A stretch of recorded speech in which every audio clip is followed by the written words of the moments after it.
The human president stood, silent, as the footage played, 12 burning colonies, millions dead, broadcast in cold alien indifference. Then, with a voice like a blade across glass, she spoke. This chamber has 27 words for peace, but not one for justice. Gasps. Movement. Panic. She placed a single datapad on the council table. Clause Omega, full withdrawal. Immediate. 71 species stared in disbelief. Humans just walked away. No threats. No promises. Just silence. A silence the galaxy would soon learn was the sound of something loading. 12 burning colonies played on the holoscreen in perfect silence. Red spirals of flame, static overlays, silent screams frozen mid-transmission. The Concord Council chamber remained cold, indifferent, a perfect dome of gleaming crystal and bureaucratic decay. President Helena Rourke stood motionless. Her posture was military, her suit diplomatic, everything about her carved from quiet fury. Around her, the council buzzed. 71 alien delegates whispered behind fluted masks, chittered through mandibles, or tapped tentacles in coded irritation. Only one voice cut through the performance. High Arbitrator Vexquentar rose slowly from his chair, tall and brittle like a calcified spider. We regret the loss of life, of course. But let us not escalate a local planetary dispute into a galactic emergency. The events shown are unfortunate. Helena didn't blink. They were massacres. A regrettable miscommunication. Local actors. Orbital bombardments. Coordinated. Across 3 sectors. The chamber dimmed as the projection faded. Darkness lingered, and so did the tension. A Jelvathi diplomat coughed nervously into a translator. Perhaps we should move to mediation. No. Helena's voice was steel over ice. She stepped forward, boots echoing through the marble floor. The table, a floating ring of holograms and translation nodes, hummed as she placed a single data chip on its center. A digital ripple passed through the chamber. Every delegate's terminal lit up with a single flashing header, Clause Omega, Earth Unified Republic. Gasps. Audible. Real. Even the Chertan ambassador, who hadn't moved in 30 years, twitched. Vexquentar's eyes narrowed. You dare invoke Omega? That clause is ceremonial. Symbolic. It's binding, Helena said flatly. Your laws. Your charter. We didn't write them. We just read them. Vex shifted, suddenly unsure of his own footing. Earth is a junior species. Barely a century in the Council. Your withdrawal is absolute, she finished. Effective immediately. Trade. Communication. Joint patrols. Diplomatic presence. We sever all ties with the Concord. Delegates erupted. Some shouted in their native tones, others hurled translator-lagged protests. A Manvari senator screeched about economic interdependence. A cluster of tech envoys demanded clarification. Vex raised both arms, demanding silence. You risk destabilizing the quadrant, he hissed. Do you know what this means? What message this sends? Helena locked eyes with him. It sends the message you refused to. Vex gestured furiously at the holo-display. You expect war reparations? Retaliation? For what? For choosing to live outside protocol? No, Helena said. I expect nothing. For a heartbeat, the chamber froze. We came to this council in peace, she continued, voice low. We gave up weapons. We gave up sovereignty. We gave you trust. And when our people were slaughtered, you gave us delay. Red tape. Excuses? She didn't raise her voice. She didn't have to. We asked for protection. You offered condolences. We asked for action. You gave us silence. One of the Sci-Lection delegates whispered through gilled lips. There must be arbitration. Sanctions. Something. There will be nothing, Helena replied. Not from you. So we'll handle it ourselves. Vex leaned forward, trying to regain control. You can't stand alone. Helena's stare didn't waver. We never did. But now we're done kneeling. Silence again. Not peaceful. Not diplomatic. It was the kind of silence that follows a gun being cocked. A junior Avari attendant fumbled with his headset. Madam President, the Council must still ratify. It's not a vote. She cut in. It's a declaration. The papers are signed. The fleets are leaving. We're done. She turned without waiting for a response. The walkout felt longer than it was. Behind her, the Concorde's heart, the floating ring of unity forged from 1,000 compromises, sat in mute horror. Cameras tracked her departure. Feeds across 17 systems showed the moment humanity vanished. A Zarthi noble shouted, "This is madness!" Helena paused at the threshold. She turned her head just slightly. Not enough to smile. Just enough to be heard. "You wanted peace," she said. "But only when it served you." She stepped into the lift. Doors closed. And just like that, Earth was gone. Back in the chamber, Vex slumped into his seat, seething. "This will not stand," he whispered. The Jelvathi beside him turned, worried. Do we prepare sanctions? Response fleets?" Vex's claws curled. "No," he muttered. "We let them sulk. They'll crawl back. They always do." He stared at the darkened exit. "It's the ones who leave without threats you should worry about."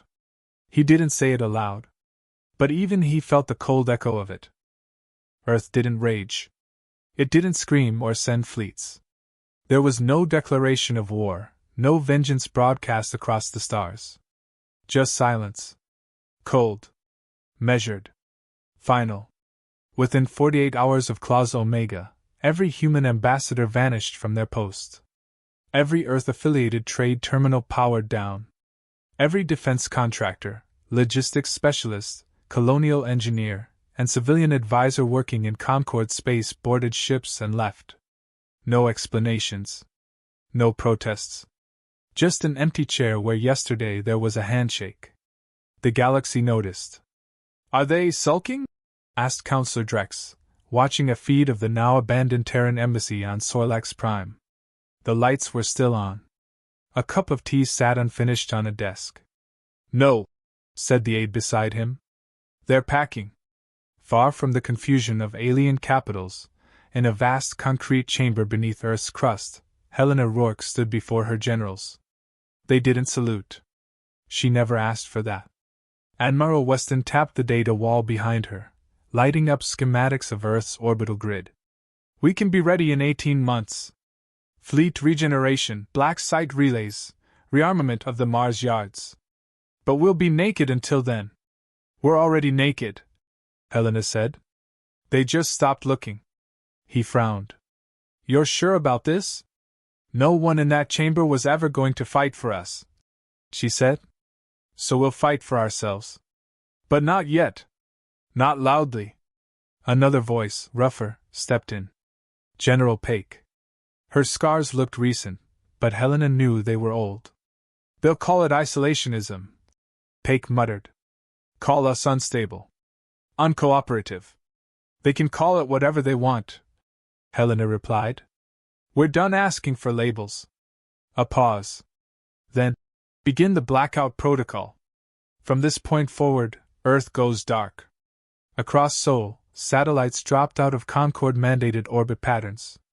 Communication relays rerouted through closed-loop systems. Outposts on Luna and Mars halted all off-world broadcasts. By day 3, Concorde probes entering the solar exclusion zone either self-destructed or returned useless telemetry. Earth's electromagnetic noise dropped to near silence, like the planet itself was holding its breath. Vex Quentar watched this unfold with a growing snarl. "They're hiding," he spat. "Nothing more. They will return when their toys break and their pride falters." But behind his words there was unease. This wasn't just economic disruption. It was something deeper. More deliberate. Humanity hadn't simply left the stage. They were building their own. Elsewhere, in systems once dependent on Terran logistics, fractures formed. Colonies that relied on Earth for medicine, tech maintenance, or agricultural stabilizers began to suffer. Some sent desperate messages to their local Concord delegates. "Where are the humans?" No answers came. Aboard a drifting industrial hauler near the Dren Belt, technician Elsa Gran paced before a malfunctioning fusion array. "These regulators were maintained by Terran engineers," he snapped. "I don't care how advanced our specs are. I need someone who knows how they wired this thing." The alien assistant shrugged. "They're gone. They can't just be gone." But they were. Every orbital platform, every repair bay, every advisory network operated by Earth had vanished without leaving a mess. It was surgical, dignified, and terrifying. Back on Earth, Helena reviewed the reports. She didn't smile at the chaos. She didn't need to. This wasn't about revenge. It was about removing leverage. Let them miss us first. She turned to Colonel Rhodes, who stood at ease beside her. "How many requests?" Rhodes checked his tablet. 72 private messages from former trade partners. 6 requests for secret negotiations. 4 apologies. She nodded. "Any real ones?" "1. File it." Helena walked to the window overlooking the Atlantic Dome, a glass-covered engineering marvel the Concorde had always found excessive. It shimmered under the weight of human architecture, not alien grace. "We've always been the anomaly," she said. Rhodes nodded. "They called it emotional instability. Overreaction. Aggression. They feared the thing they couldn't predict. Now they couldn't see us at all." Weeks passed. Ships built in silence slipped from dry docks in orbit of Neptune, hulled in non-reflective alloys that didn't exist on Concorde databases. They bore no markings. No IFF tags. Just dark, jagged symmetry and purpose. AI cores, once monitored by Concorde authorities, were freed from behavioral caps. Cybernetic research long suppressed was restored. Old labs reopened. So did old wounds. On Titan, a recovered weapons cache from the burnout conflicts was reassembled piece by piece. Helena watched the technicians handle it with reverence and regret. "We said we'd never touch these again," Peg said. Helena's voice was a whisper. "Then we shouldn't have needed to." There was no cheering in command rooms. No flags waved. The mood across Earth was restrained, disciplined, resolute. This wasn't war fever. It was clarity. Months later, in a Concorde chamber full of murmurs, Counselor Gestrin of the Vorax species spoke aloud what the others whispered. "We expected threats. We expected retaliation." A pause. "But this absence is worse." Vex slammed his hand down. "They're just sulking." "No," Gestrin said, voice trembling. "They're preparing." The room fell quiet. Across known space, the question echoed louder each day. What happens when the humans come back? The answers varied. But none of them were comforting. The first human ship returned in total silence. No announcement. No warning. Just a shadow drifting above the Carvan defense grid, too fast to track, too quiet to identify. Concorde protocols required all vessels to ping standard identification channels. This one didn't. It didn't have to. Commander Kessel of the Carvan Orbital Authority squinted at the grainy sensor return. "Is that even a ship?" It didn't look like one. No visible engines. No heat signature. The hull was blacker than the void, built to absorb, not reflect. It moved like nothing they had on file, without inertia, without drag.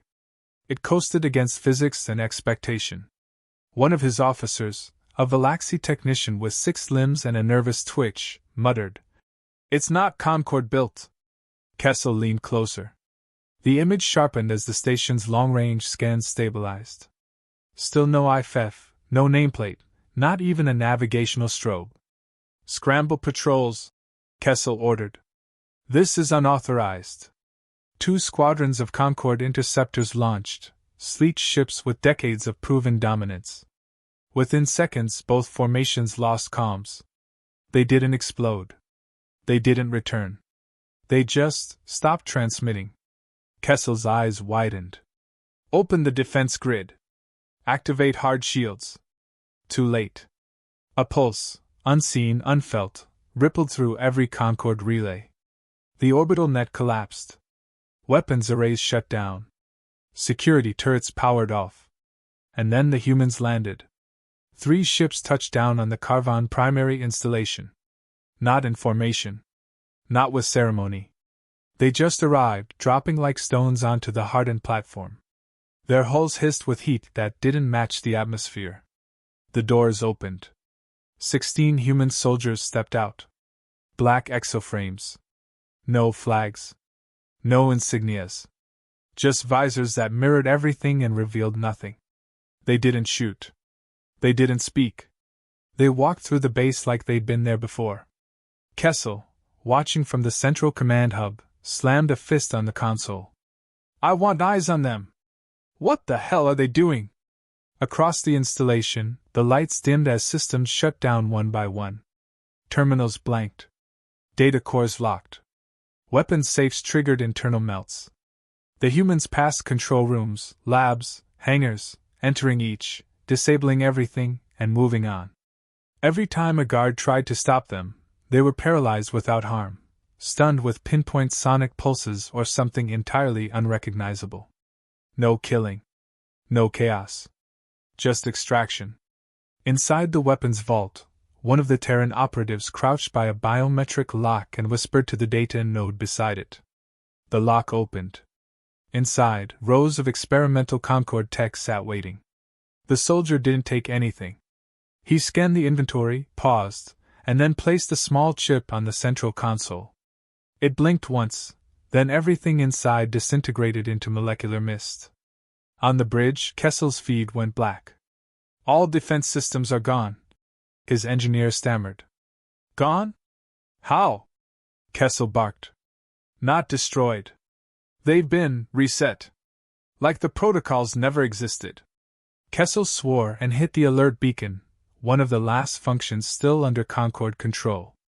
Before he could finish the sequence, a human appeared on the central display. Female. Late 40s. Short black hair. No helmet. No threats. Just a face. This installation is now non-operational, she said. Kessel shouted. You have violated Concorde space. This is a war crime. Her tone didn't change. You built military assets within 20 light minutes of a human colony. After our withdrawal, that violates Treaty Line Alpha. You breach neutrality. This is correction. There was no attack. Your fleet blockaded Ovid 6. We warned you. No lives were lost. He snapped. And none were taken, she replied. Let's keep it that way. The screen cut out. Then the humans left. Their ships ascended without propulsion trails. Without sound. Within 90 seconds they were gone, back into the black. Kessel stood alone in his command center, blinking at the flickering lights. Below him, his entire base had been deactivated like a toy unplugged from the wall. The report hit Concorde High Command an hour later. Vex Quintar read it twice. Then a third time. The silence in his office grew heavier with each pass. They didn't kill anyone, he said aloud. His aide nodded hesitantly. No confirmed casualties. Not even injuries. They vaporized the most advanced weapons depot in Sector 9 and walked out. Yes, sir. Why? The aide hesitated. Perhaps, to send a message. Vex's eyes narrowed. That they're merciful? No. That they don't need to be. Vex rose, hands behind his back, pacing to the viewport that overlooked the sprawling Concorde capital. Lights. Ships. Traffic. The illusion of order. This was not retaliation, he muttered. No, sir, the aide said. It was theater. Later that day, every Concorde delegate received a message. No encryption. No branding. To the Concorde Council. Earth will not engage in war. We will not retaliate. We will not ask. Obstruction will be removed. This is your only notice. United Republic of Earth. No threats. No demands. Just certainty. The message sparked emergency meetings, panicked counterintelligence sweeps, and paranoid debates. But none of it changed one fact. Humanity had returned. Not as a vengeful army. As a warning. And the galaxy had no idea what would happen next. The galaxy began to fracture in whispers. A second strike followed Karvan. Then a third. Human ships appeared over surveillance hubs, drone platforms, and hidden Concord black sites. No warning. No engagement. Each time, the targets were wiped clean, networks scrambled, weapons disassembled, data reduced to raw noise. No casualties. No remains. The message repeated across every system, obstruction removed. And then silence. Entire sectors fell quiet. Concord command grids blinked with dead zones, blinking red like infected tissue on a body map. Delegates argued over how to respond. Some screamed for military retaliation. Others refused to speak at all. They're ghosts, hissed Counselor Trex of the Thale. They walk through walls, rewrite systems, vanish before response teams launch. That's not power. That's plague. No, muttered Counselor Gestrin. It's precision. This isn't revenge. It's doctrine. Inside a classified chamber beneath the Concord Citadel, Vex Quintar stared at a wall-sized display showing the latest losses. 12 facilities, 4 patrol fleets bypassed without a shot, over 90 surveillance satellites hijacked then sent drifting into suns. They aren't destroying us, he said. His new military attaché, a gruff Vortic named Hearn, flicked his tail. They're dismantling our ability to resist. Quietly. Efficiently. Vex's knuckles scraped his desk. We outnumber them 100 to 1. On paper, Hearn said.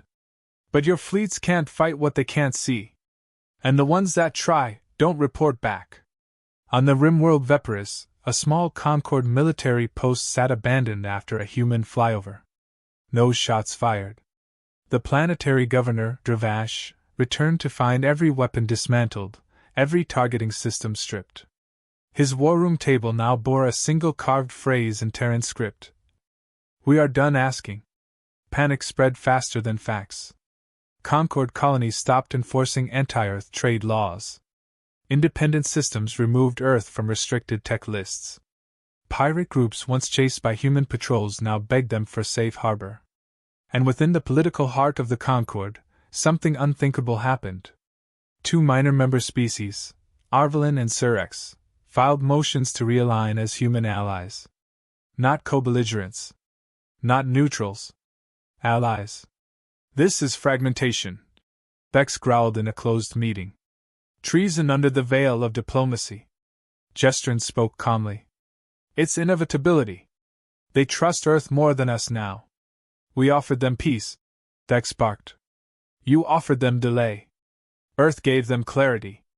Across Earth's secret command stations, the picture came into focus. Reports flowed into Defense Nexus 7, where Helena stood with General Paik. They're breaking without us touching them, Paik said. Infrastructure. Trust. Trade. Fear does that, Helena replied. But fear isn't enough. Then what is? Certainty. She gestured to the holomap.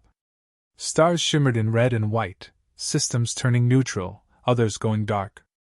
Not a single red marker had been struck directly by human weapons. Helena tapped the rim of the map.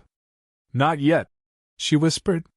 The Concord's propaganda wing tried to fight back.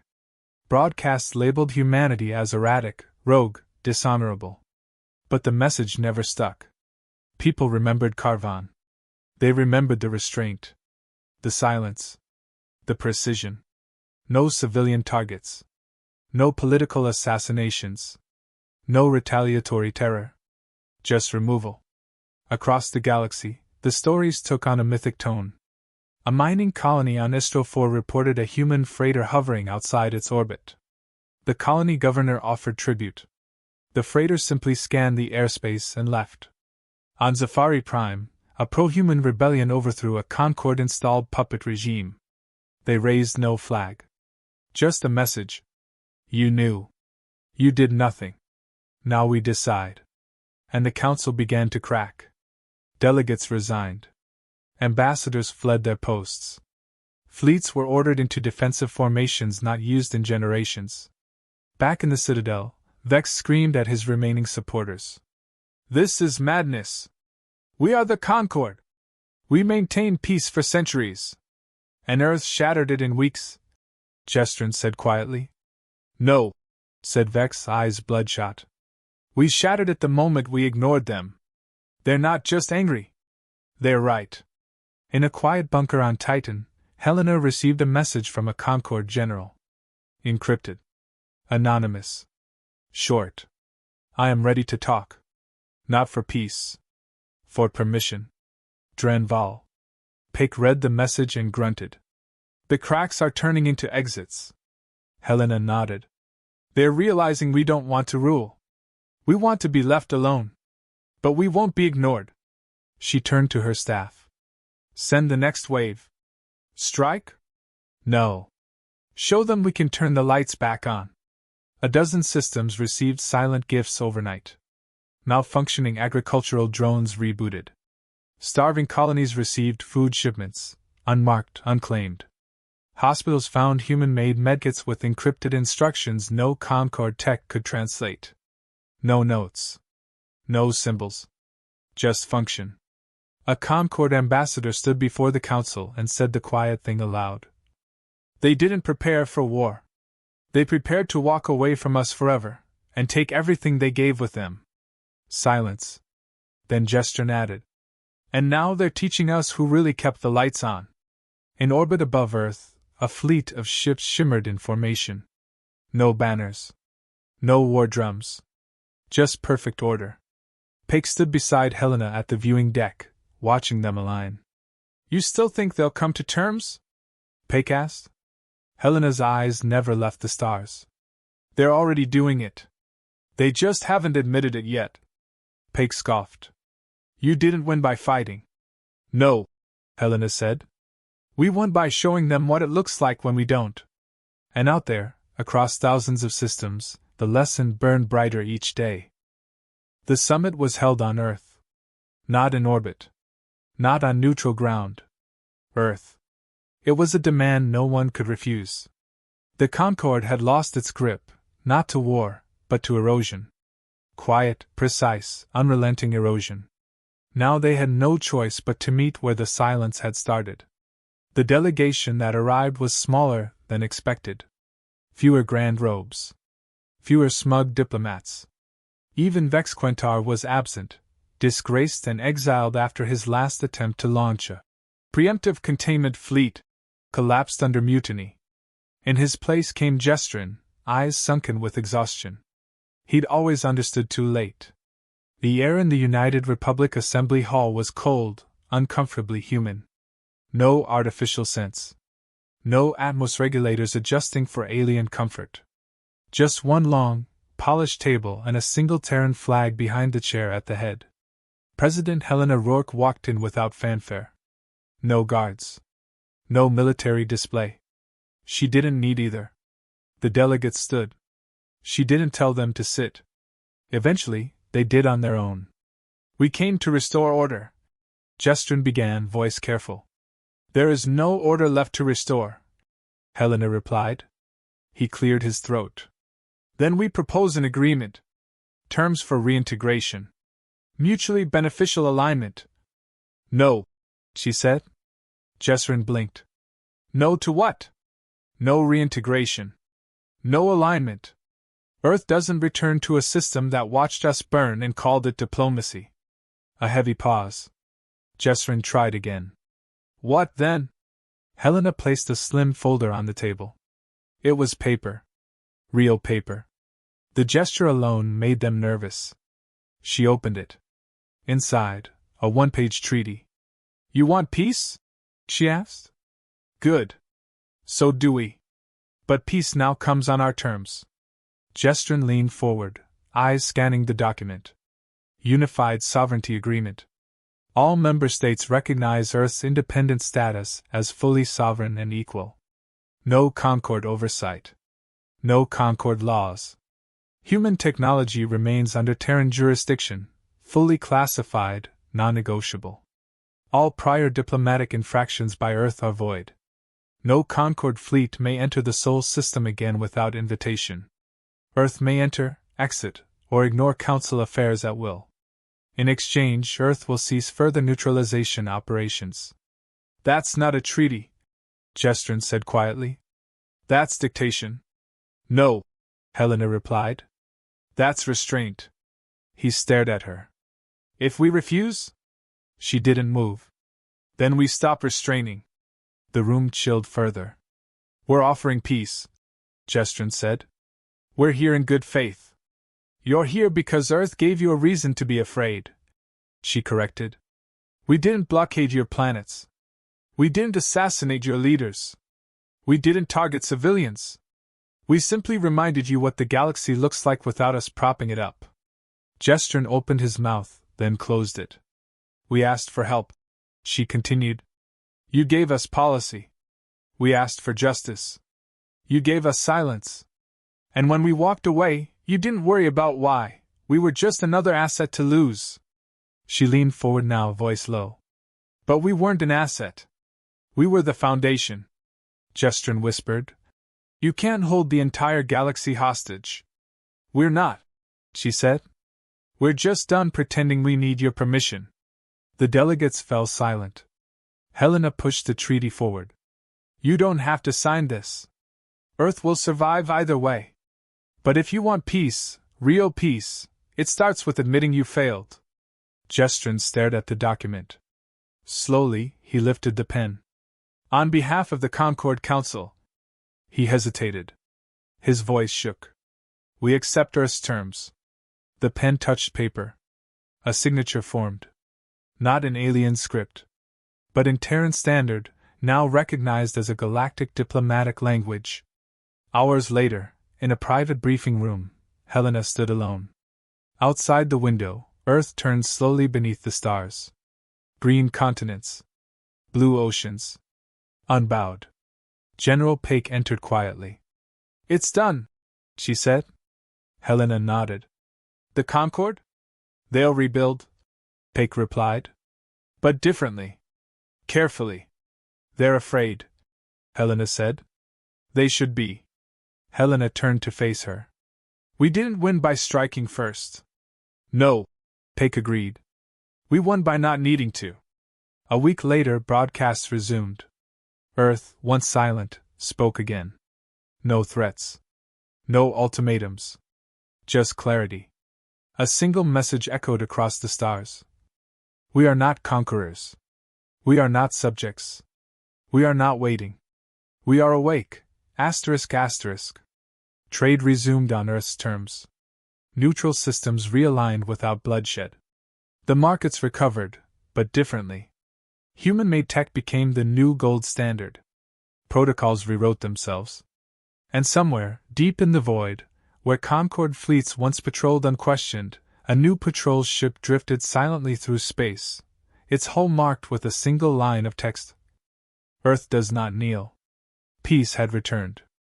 But not the old peace, polished, fragile, conditional. This one was built from silence, forged in resolve, and written in the language of consequence. The galaxy didn't own Earth anymore. It obeyed it. And Earth? Earth never looked back.